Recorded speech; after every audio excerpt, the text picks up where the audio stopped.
For example, a rotator cuff injury. If a patient comes to you with a rotator cuff and you have to diagnose if it's rotator cuff or frozen shoulder, how are you going to go about it?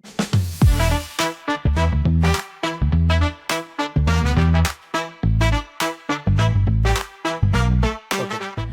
Thank you, everyone. Thank you for joining this evening once again. Uh, I'll start with a brief introduction about Betterhood. At Betterhood, we are on a mission to help people live better, live pain free by building an evidence based solution for pain management, recovery, posture, movement health. While we create physiotherapist informed products, we are also strongly believe that education is one of the most powerful form of penetrative healthcare. That's why we have started building a Physio Circle, Betterhood Physio Circle, a growing community of physiotherapists and physiotherapy students across India.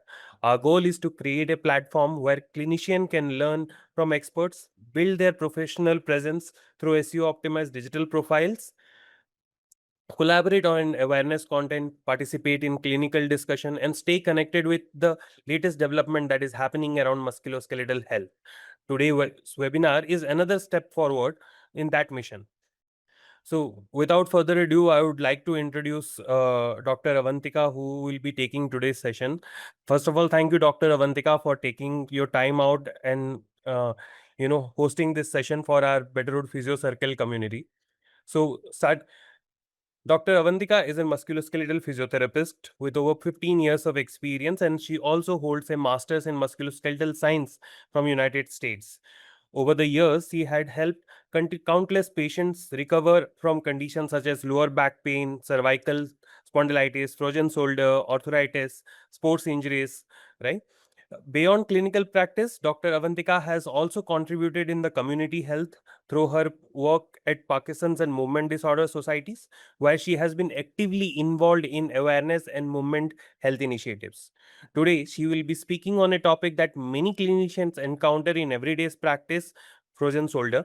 She will be taking us through its clinical presentation, diagnosis, evidence based rehabilitation, and practical management strategies that you, as a physiotherapist, can directly apply in your practice. Please join me in giving a warm welcome to Dr. Avantika.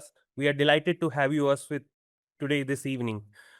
So, Dr. Avantika, without further ado, I would like to pass on the hosting to you so that you can uh, briefly introduce about yourself if we have missed anything, and then also share the presentation and take us through for the rest of the sessions.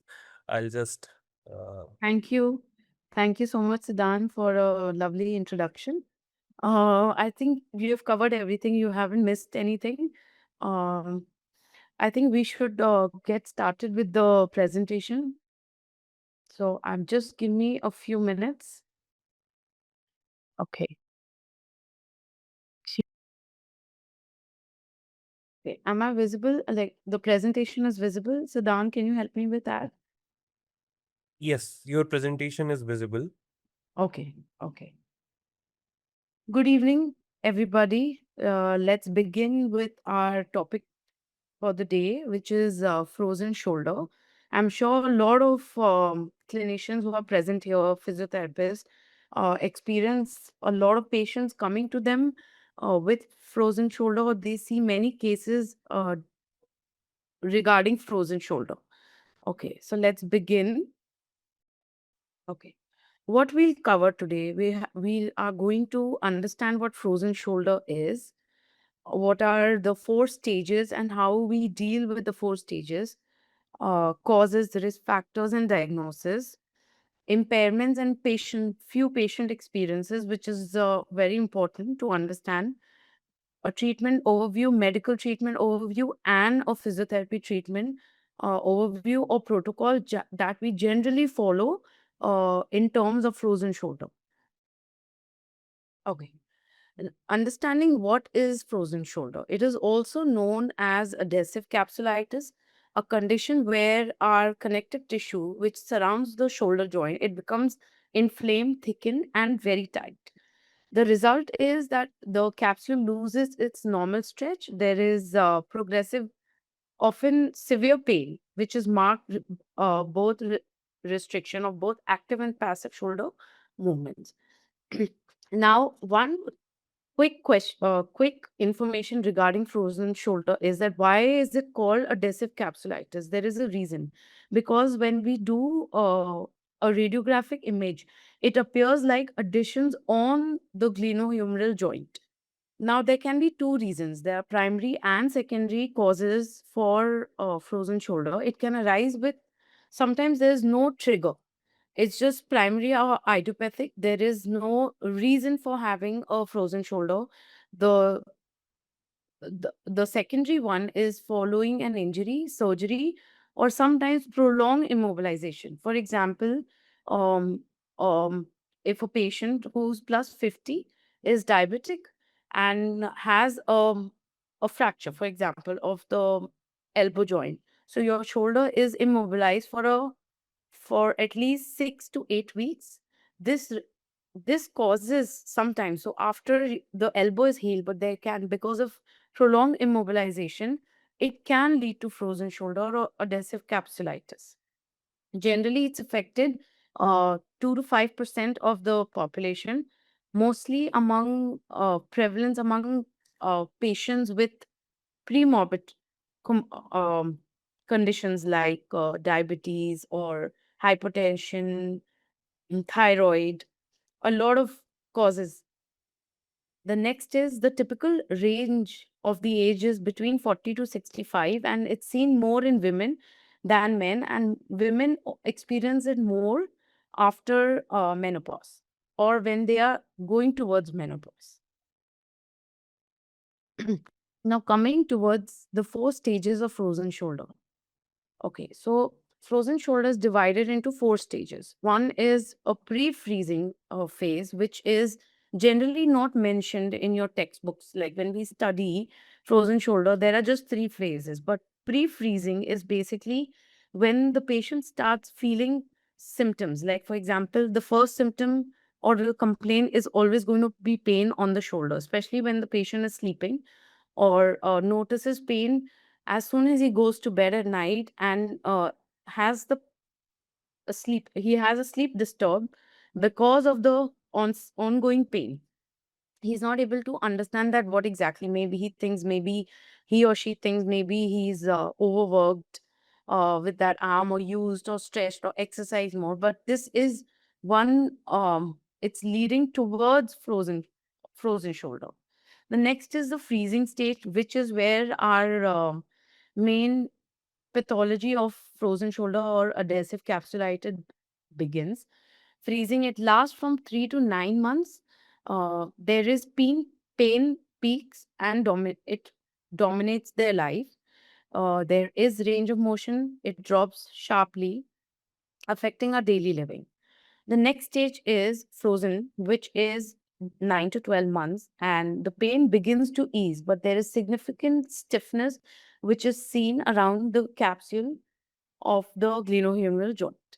The next stage is the thawing stage, which is the ending of frozen shoulder. So there is a pattern which is seen. So if a patient has frozen shoulder, it begins with the pre-freezing, or they come to a physiotherapist directly when they have reached the freezing stage, because they are not aware that what is going on. So there is a pattern and there is a course that frozen shoulder takes. So thawing is the last part of it. It can last from 12 to 24 months plus sometimes, if not treated correctly.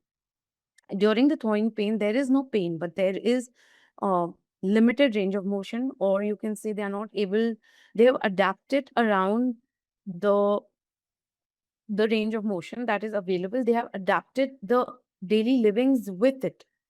So if the motion that they're following, or if, to lift their hand up, if it is wrong, it is moving in the same. They're able to do everything, but with a faulty posture, or which is causing pain at for example, at the neck or the other side of the shoulder, which does not doesn't have frozen shoulder.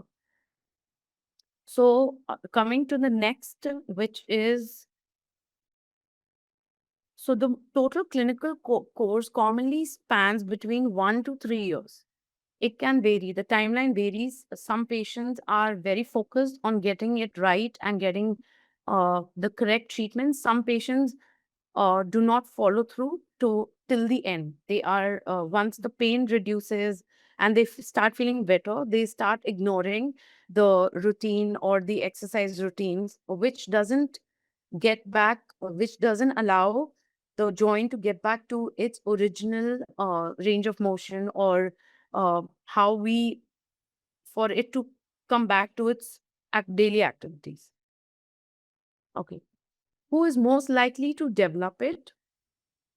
The exact cause is often unclear, like I mentioned it before. We spoke about age and gender. Women are more affected. Systemic conditions like sorry, diabetes, thyroid.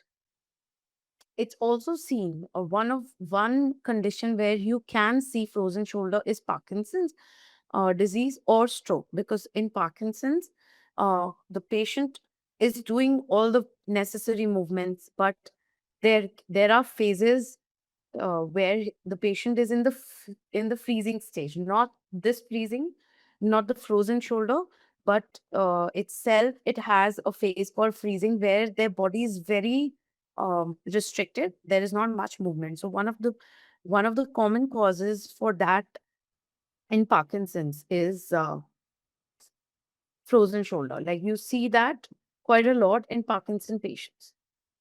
The mobility is reduced, there is a lot of tremors, and hence that is the reason. And stroke, of course, uh, whichever side is affected in stroke, like it can be right or left, the other side, the non-affected side, is used the maximum. So sometimes that can lead to overuse of your joint, can also cause frozen shoulder. Post injury or surgery, any old traumas, or you had a fall, you had a stretch of the shoulder which was not treated correctly, or which was ignored because we felt better, it can lead to frozen shoulder later on. And again, prolonged immobilization that we've already spoken about. Now coming to diagnosis, it is very important to diagnose and frozen shoulder, because when a patient walks to you at your clinic, or when you talk to a patient, diagnosis is primarily done by history, plus a little physical examination that is done. Okay. So when a patient comes to you who's suffering from frozen shoulder or adhesive capsulitis, um, w- you have to observe the patient. That is the first thing that you do. The patient will always tell you that the arm, he's having really difficult time sleeping at night, or he's always feeling tired when he wakes up in the morning because of the pain due to frozen shoulder. The next thing, as a clinician, what do you observe in the patient is the position of your shoulder, or the position of the shoulder of the patient, which is always in adduction and internal rotation. So the patient is going to keep the arm very close or in a very guarded position. That is another very important observation in terms of diagnosis. And there is shoulder hiking sometimes, which is also quite visible. So these are the prime uh, observations that is done during a clinical examination. Apart from this, there is there's no special test for frozen shoulder. Active movement is restricted. Yes, we do the muscle testing. In frozen shoulder, you'll always observe that the muscle strength is quite intact. There is no reduction in muscle strength, but the range of motion is definitely affected. And the the main capsular pattern that is observed, you have to analyze that. So, which is external rotation, adduction, and internal rotation. Now, this is a position. This is called the capsular pattern, which is seen in at the cliniohumeral joint in frozen shoulder. And when you move the arm of the patient in this particular angle, he will complain of pain. There will be restriction in the movement, and that is your final uh, words or diagnosis that the particular patient is dealing with frozen shoulder. Okay. Coming to imaging, to confirm and to rule out. So you do an X-ray, or you tell the patient to get an X-ray done, typically to just confirm that we have a frozen shoulder. The only thing that we observe on in an X-ray is that there's reduced capsular space. Um, the reason that we do this, because we want to rule out frozen shoulder, and I'm sorry, we need to rule out any other shoulder conditions from frozen shoulder. Hence, that's why we recommend an X-ray. It is your final confirmation that the patient has frozen shoulder. When we come and do any palpations at the joint, the only uh, palpation that the only result that you'll get with palpation is going to be slight pain when we stretch. So again, when you take the arm in the capsular pattern, which is, again, I'm repeating, it's external rotation, adduction, and internal rotation. Now this movement is very painful for the patient, and once you see the response of the patient when the arm is taken or stretched in this particular angle, you can confirm that this is frozen shoulder. Coming to differential diagnosis. Now, why is differential diagnosis so important in for frozen in any shoulder conditions? Is because first, because there can be we can be mistaken frozen shoulder with any other condition like rotator cuff, atraumatic instability, cervical spondylitis. There are few which have which look very similar and might have similar signs and symptoms. So it's very important to rule these out. Now I'll give you, we are just going to elaborate on one or two. For example, a rotator cuff injury. If a patient comes to you with a rotator cuff and you have to diagnose if it's rotator cuff or frozen shoulder, how are you going to go about it? So first is always observation of the shoulder, which angle is the patient complaining pain. When you move the move, so in rotator cuff injuries, there will be muscle weakness. So when we perform the muscle testing or the isometric muscle testing, the patient will not be able to complete the range of motion and will have pain in the middle of, during the movement. So when we give the resistance to the patient, to the muscle, there the patient will not be able to complete that particular movement. For example, flexion, external rotation, abduction, internal rotation. That is one. Okay. The passive range of motion generally in rotator cuff is pain free. So the patient, when the therapist is trying to move the arm in a particular direction or trying to complete the range of motion at the joint, he'll be able to achieve that. But when he does muscle testing, there will be some weakness which is observed there. There is tender on when you palpate the shoulder joint, especially at the rotator cuff. There will be pain. There is tenderness and pain at that particular point. Okay. The next one that the differential diagnosis is very important to rule out is cervical spondylitis. Cervical spondylitis has,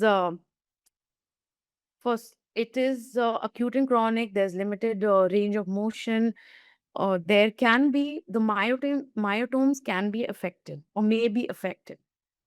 For example, when we uh, test the sensory involvements with cervical, it can be positive because the cervical spondylitis has myotomes attached, uh, causing that particular pain. So the pain can be really intensified, especially when we perform the test.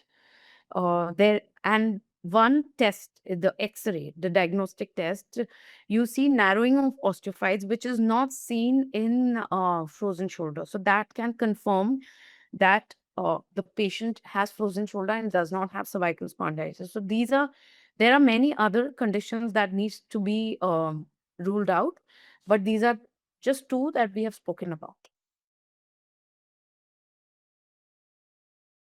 It's very, very important to have a correct diagnosis for frozen shoulder uh, in terms of starting the right treatment and letting the patient have all the benefits of the right rehab. Okay. What are the common impairments we observe? Night pain, like I mentioned before, is the most distressing symptom seen. Here, the patient will always mention about not being able to sleep well at night, always feeling tired and fatigued due to this. Next is pain at rest and on movement. So, pain is present both during activity and at rest, particularly during the first stage, which is the freezing stage. There is protective guarding. The patient's arm or the shoulder is always in a protective um, in adduction and internal rotation, as in very close to the body. He is very hesitant to use that particular arm to even, for example, lift a cup from the table or a glass of water from the table or any overhead movements. The patient will be very hesitant and will try to use the unaffected arm. Of course, there is mobility. There, like we spoke about, the capsular pattern, which is external rotation, abduction, and internal rotation. The posture is there are a lot of compensatory changes. There is a protracted and an anteriorly tilted scapula. The shoulders are elevated. There's shoulder hiking, which is observed, and reduced arm swinging during walking because the patient is very scared and guarding the arm very close to the body. So there is reduced swinging during walks. A weakness and poor endurance is present. There is no weakness at as per se at the muscle, but there is poor endurance at the joint. So even when we start the rehab for the patient is not able to tolerate more than, say, for example, we are doing any particular exercise and we are counting from 1 to 10. Sometimes the patients are not even able to complete from 1 to 10. They stop at 5 or 6. That means that the endurance is really poor because they have kept the arm in a very guarded position. In their own words, when a patient, you must have observed that when a patient walks to your clinic or to a physiotherapist, what does the patient tell you? I can't sleep peacefully at night. The pain wakes me up. I can't wear my shirt or blouse without help, which is their main concern. I can't comb my hair or reach for the back pockets of my pants to get my wallet. My arm feels so heavy, I can't even push or open a door. These are few complaints that most of you must have heard being clinicians when a patient walks to you in a clinic. Okay, just give me a minute, please. I just need to have some water. Okay, now coming to the treatment overview, there are three pillars. Why three pillars? Because there is always a pattern for any condition, uh, be it which is under orthopedic care or a physical therapy care. There is the medical part of it. The Of course, when you go to orthopedician, he is going to prescribe some analgesics or anti-inflammatory to help manage your pain, especially in the early stages, which is the pre-freezing and the freezing. Secondly, the orthopedic surgeon will always recommend injections, which is a corticosteroid injections to reduce your pain, inflammation, and stiffness present at the glenohumeral joint. Now, why is an injection recommended sometimes when there is a adhesive capsulite, or is another name for frozen shoulder. So there are adhesions present at our glenohumeral joint. So this is a joint, and there are a lot of adhesions around. The capsule is really stuck to the joint, which is limiting any movement of the shoulder, causing this condition. So sometimes an injection, like a corticosteroid injection, helps to reduce those adhesions, gives a little space to the joint, removes the additions or gives some little space between the two joints and the capsule, allowing movement. So sometimes rehabilitation can be done along with the medical and the medical management also. So sometimes you might see how the patient is, what is the age, and what is the tolerance of the patient. For example, if a 70-year-old patient suffering from Parkinson has frozen shoulder, it is very difficult for the patient to follow the treatment or to tolerate even slight amount of pain which comes with physiotherapy also when you're treating. In those scenarios, we do take help from an orthopedic surgeon, and we do advise sometimes to take an injection, but mostly it is through the mainstay is through exercises. Our focus is going to be physiotherapy protocol or uh, exercises. Okay, now phase one, coming to acute stage of freezing, which is phase one of the three progressive phases of physical therapy rehab. What are the goals in this particular stage? I'm talking about the physiotherapy goals. First is that we have to motivate or educate the patient. Listening to the patient is very important. Educating the patient about the posture is very important. They have to be self aware of correct posture, especially at the shoulder joint. Managing pain, inflammation, and joint fatigue again is very important. To manage pain, we do suggest using cold compressions for 10 to 15 minutes during acute flares.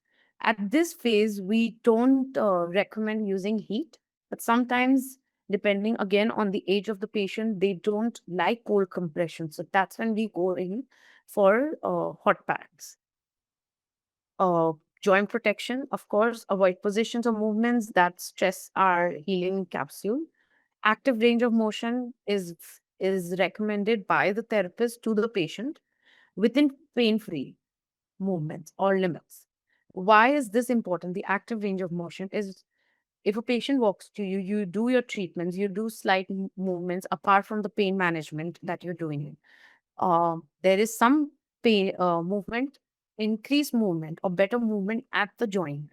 You you encourage the patient, and I tell them to allow to use this hand, especially once the rehab is done, for the next 24 hours, so that we don't allow the additions to again restrict it within as soon as the treatment is done.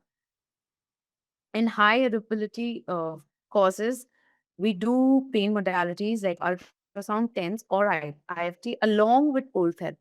Again, like let me mention that you allow them to use heat pack depending on how the patient is feeling. So, giving a cold compression or a heat compression is always patient dependent, like their response to what you give them. Protecting the joint, again, like I mentioned, is very important. Patient education is coming back to patient education. Listening to the patient when they come to you for treatment is very important. It gives them a lot of confidence in the that the therapist is listening to them. If you don't listen to them and you continue doing your treatment, that's when they feel that, okay, the doctor is not listening to me. So it's very, very important to listen to your patient. Encourage the patient to do or try to do their daily activities within pain limits, but trying every day is very important, and which leads to a faster healing. Continuing with our next phase, which is the phase two, which is the freezing. Oh, sorry, I'm sorry. Which is we are still in phase one. Okay. So we are the goals in as we cross the freezing phase, we are entering the frozen, which is from 9 to 12 months. Now, the goal in this particular phase is again to maintain your joint mobility, maintain soft tissue glides, and prevent any muscle atrophy or disuse. So, as we progress, the pain reduces for the patient. The pain is controlled. Some days are very good and some days are very bad, depending on the response given to you by the patient. Sometimes the intensity is quite high. You have to manage your treatment, you have to manage your exercises, the intensities or the frequencies. We begin with the active range of motion. We encourage the patient to do active range of motion, like flexion, extension, abduction, rotation with the assistance of the therapist. Passive range of motion is also where we give a slight stretch at the end of the range. So we take the arm in abduction and we try to give a slight push to the joint at this point, which is passive range of motion, because the patient will never be able to complete the range of motion due to pain. The patient might just stop here. That's the maximum, or when he's doing it on his own. Okay. So we in during this phase, we introduce pendulum or Cordman's exercises. I'm sure everybody's heard about or know what pendulum exercises is. It is done um, because it's gravity assisted. So there is gravity which causes a little bit of distraction at your joint, causing or allowing them to move their arm in a better form without any pain. So they'll be able to complete or form a number of circles clockwise and anti-clockwise without experiencing much pain. Okay. We do some, you have to educate the patient about avoiding compensatory patterns especially at the shoulder. So there's always shoulder hiking on the affected side. So you have to encourage the patient to uh, check that during when they're doing exercises or during the course of the day, to correct them by themselves by looking at the mirror. Or excess neck movement like forward neck movements and hip hiking. This is a common posture that you will observe with frozen shoulder. So our main goal is to educate the patient to try to avoid these movements, because over long term this is going to cause more pain in at the neck joint and also at the scapular, causing the movements to be there constantly.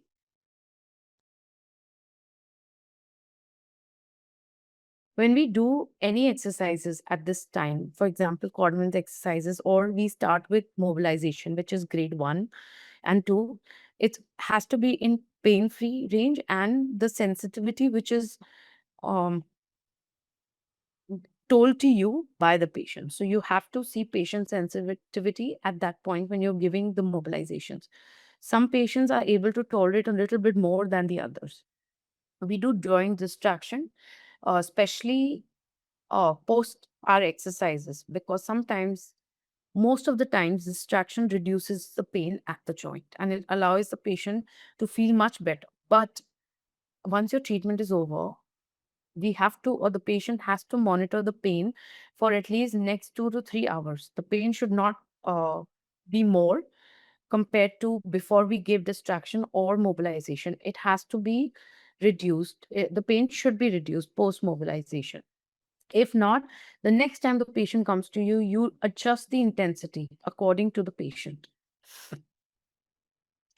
Why do we mention prevent muscle atrophy is, even with the shoulder, the, the movements are limited at the shoulder joint. Okay, so the capsular pattern, the flexion, extension, abduction, internal rotations, but we need to encourage the patient to move the distal joints, which is your elbow and our wrist joints. So we do ball squeezes for the wrist joint. We move the wrist in all the angles. We move the elbow in flexion, extension. We continue doing exercises for the biceps, the triceps. That way, it prevents muscle atrophy or disuse. Now, coming to the frozen, we are still continuing with that. Now, in the frozen stage, we have spoken about pain management, how we start the treatment in the beginning.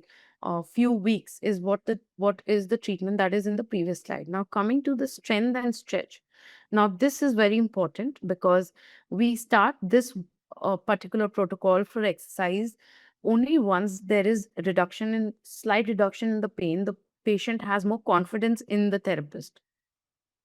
The therapist can educate them again, continue with the education on posture, on how to use their arm in daily living.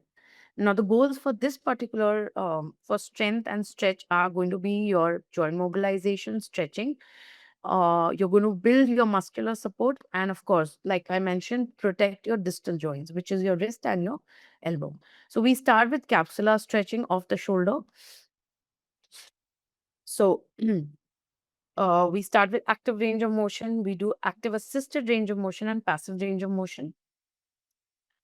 Shoulder at the shoulder joint, the capsular stretching is we stretch the posterior capsule, the anterior capsule of the shoulder, which is this particular movement for the posterior and backwards for the anterior. We start with strengthening. So when we come to strengthening, we start with closed chain isometrics. Isometric contractions is the basic term, but we do it in closed chain and open chain. So we start with closed chain isometrics, push against a wall in external rotation, internal rotation, and a reduction. We also introduce wall climbing exercises for the patients, which is for forward flexion, and it's a closed chain exercise again. Then we progress to open chain exercises, which is with the use of a TheraBand. This is the time when you introduce a TheraBand. It allows concentric and eccentric movements of your muscles. So a TheraBand is given because there is speed variation. You can control the speed with a fixed resistance. This is what is required. So you do all the movements, for example, external rotation, internal rotation, forward flexion, extension, abduction, adduction. All these movements are done in open chain using a TheraBand. Why TheraBand? Because it's a constant resistance. It's just the speed is managed or tolerated depending on the patient. You can do 10 repetitions. The patient can sometimes tolerate 12 repetitions, but you can always adjust that, manage that. If there is no pain, the patient is able to complete the movement comfortably. There is no distress which is observed on the patient. Then, of course, we do the wrist ball squeezes and the elbow move.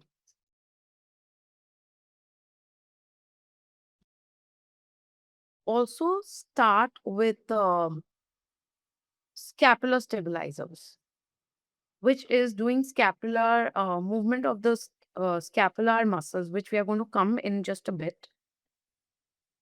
This is so after we complete these two phases and we introduce strengthening exercises, this is some few exercises or exercise toolkit or home exercises. Uh, Towel and stick exercises is recommended to the patient by the therapist. So you tell them to preferably use a stick. So you hold the stick out and you do the movement in flexion, forward flexion, and extension. Try to take it back. You do sideways, which is abduction and adduction. So there are four exercises which can be covered by towel or stick exercises. You teach the patient wall climbing. Scapular exercises is just simple seated scapula squeezes. Where you just tell them to do squeeze the scapula together. This can also be done in prone. And then cervical neck exercises, basic cervical neck exercises like movement inflection, forward extension, sideways, rotations. This is very important again because your neck is always strained when you have any shoulder or scapular conditions because all the weight, all the movements, all the muscles are very exaggerated at the neck level. Okay, now coming to the next stage, which is going to be our thawing stage and return to function is what we call. So our main goals here is going to be restore your full function, build a lasting strength and support independence. So again, functional activities are encouraged within pain limits. There is progressive range of motion. We continue doing the exercises, which is in the first two phases. But now we introduce mobilization, which is grade 3 and grade 4. Grade 3 is sustained, and grade 4 is high intensity. It's given to remove the adhesions as much as you can with mobilization, again, depending on the tolerance of the patient. pendulum exercises is is to be continued, but with some added weight. So they can use a dumbbell, they can hold a dumbbell and do the pendulum exercises. Self mobilization is taught to the patient and strengthening. Now, in this phase, we introduce dumbbells not just for the pendulum exercises, but also for all the movements at the shoulder. So that which includes the internal rotation, external rotation, abduction, adduction, flexion, and extension. So this is again a type of open chain exercises is in dumbbell. The next set, which we are going to look at, is scapular strengthening, which I did mention earlier. So we do closed chain scapular movements. Closed chain is either you tell the patient to lie down, or he can perform the exercises using the wall as the support, which is closed chain. So there is scapular protraction, which is in prone. So you move the scapula backwards or sitting on a chair. There is retraction. So you move the just the scapula. We are talking only about the scapula here. Um, Depression and scapular shrugs. Okay, these are very important exercises for the scapula. Now, scapular shrugs or retractions is serratus anterior is the main muscle there, which is working. So you push against the wall. This is the closed chain exercise for the scapula.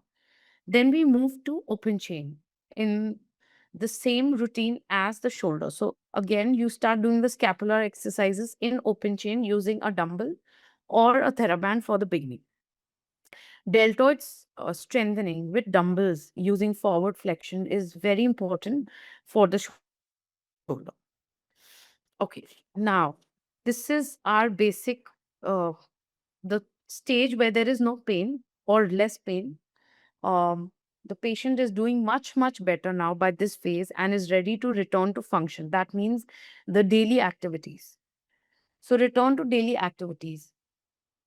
For example, the patient will be able to comb their hair better, wear a shirt better, wipe themselves using a towel, able to use the arm or take it back to the pocket to remove the wallet, the phone, uh, pick up a glass from the table, pick up a cup from the table, or pick up something from overhead. So that is called gradual return to activities, and you have to keep encouraging the patient to do it. Again, patient education remains our top priority. Full participation is very important.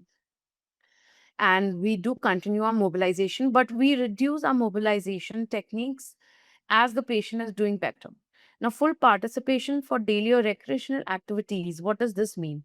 For example, if your patient is a sports person, or he plays, for example, squash or pickleball on a daily basis and is not able to continue playing because of frozen shoulder. So you start once we reach the stage three exercises that we just discussed, we go on to the next stage for them to which says return to the sport, and that's when we go a little bit more aggressive with our exercises. We get the patient at the game by using techniques which are used or aggressive exercises which are done at the for the that particular sport. The movement of the angle in which you use the racket. There is you hang a ball from the wall and you tell the patient to hit.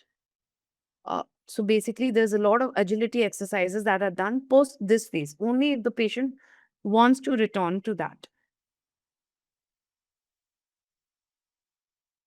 Okay. What are the key takeaways? What is frozen shoulder? We have understood that there progresses through four distinct stages. Early diagnosis, patient education is very necessary.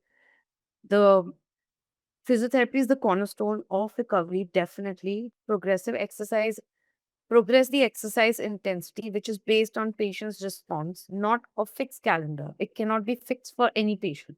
It has to be depending on how the patient is, what the patient is reacting, and how well he can handle it. Most patients recover full or near full shoulder function with structured and staged rehabilitation. Okay, this is our summary. And now we can take questions. if anybody has any questions regarding frozen shoulder. Thank you, everyone. Just let me, doctor, could you stop sharing? Yes. Just a minute. Yeah. I'll just make it a gallery view.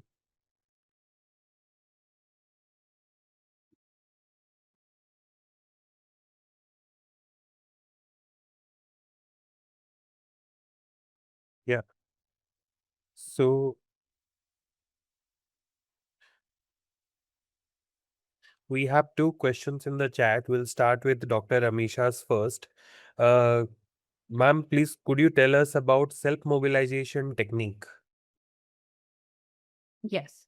Self mobilization techniques is the stretching of the posterior capsule. Do you want me to demonstrate it, or should I just talk about it? Self mobilization is stretching most of the times, but it also includes the pendulum exercises, the towel stretch exercises, which is very important. So we hold the towel or a band, and we move our shoulder in sync with the other joint. So we always use both our hands. So it has to be bilateral, so that when we are doing it independently, when the patient is doing it independently, um, there is uh, there is no usage of any other joint except the joint that we are working on, which is the shoulder joint and the affected one. Did I answer your question? She wanted you to demonstrate, but I think with the limited space, it would be difficult. So, Okay. what we can do probably is we will have a recording of the demonstration on the point, and we will share it across. Okay. Yeah. I think Yeah, I think that should. Dr. Amisha, that would be better if we will record the demonstration part and share it in the community. Yeah. The next question is how to know patient has frozen shoulder to begin with. How? Okay. How Just to know if the patient has frozen shoulder? That's the question. So first thing is you have to observe when the patient comes to you and says that I have pain here. Can you help me out? So that's when you observe the arm of the shoulder. I mean, sorry, the shoulder of the patient is very important. You check for capsular pattern. So you take the arm of the shoulder of the patient in external rotation. This is the movement, abduction, and internal rotation. And 1 minute. How can we clinically differentiate during assessment? So, rotator cuff tear. There are special tests for rotator cuff, which is the speeds test, the a couple of tests which are there, especially for rotator cuff. But for frozen shoulder, there is no special test. It's just this capsular pattern that you have to find in a patient. Um, the first question that you ask a patient is, can you comb your hair? Can you tie your hair if it's a lady? Can you button your shirt? Can you wear a shirt? Can you shampoo your hair? So these are few questions that have to be very specific for frozen shoulder. I think the next question that is there is you had mentioned that DM may cause frozen shoulder. Can you explain the mechanism of it? Okay, now diabetes is a long standing condition for anyone. So uh, in diabetes, every all your joints and your capsules, the ligaments, they become very sensitive. So the reason the frozen shoulder is seen during more in patients more with diabetes is because the additions are caused faster. That is the main stay for patients with diabetes. Also, the mobility is less. The sensitivity to your nerve endings, to your joints, is on always on a higher side, because the entire mechanism of why a patient has diabetes, the insulin sensitivity is really high in the body. So it directly affects your joint. So it can be your shoulder joint, it can be your cervical, it can be your hip joint, your knee joint. Okay.